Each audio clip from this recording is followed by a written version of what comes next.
Another piece I wanted to share is are these two definitions, right? When we were talking about adding and subtracting, we talked about the additive identity. And that just means any number, so A plus 0, right, is still A, right? 0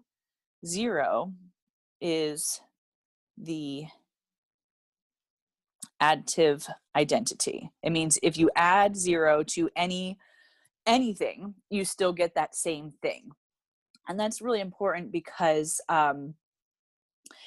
right, we saw when we were adding positive and negative numbers, or when we were thinking about the idea of compensating method, right? If we had like 57 plus 61, if we wanted to, right, take away this 1 here, well, we needed to add 1 to that side. So that way this sum right here, right, this was our sum to 0. So that way it didn't change the total. So that's the where you know, importance of the additive identity. Likewise, we have it's called the multiplicative identity. The multiplicative identity is the number that you multiply any number by, right, to get itself. So one is the multiplicative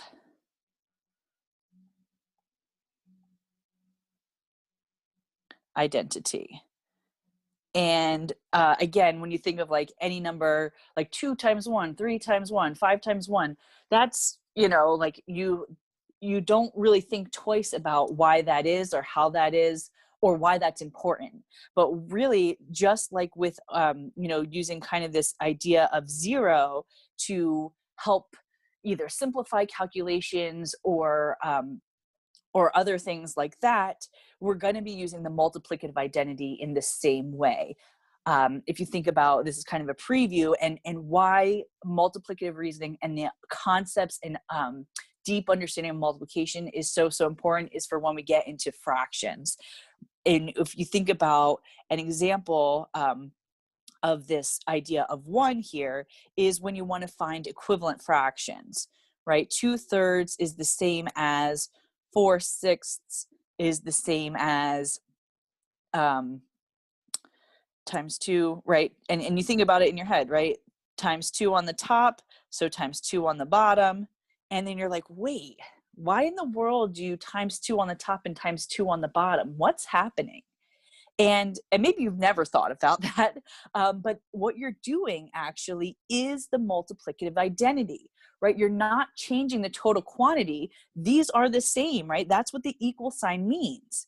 Oops, sorry. I always do that, right? These fractions are the same, equals. They are the same amount. And so what we're doing here, and I'm going to erase this just to give us some space.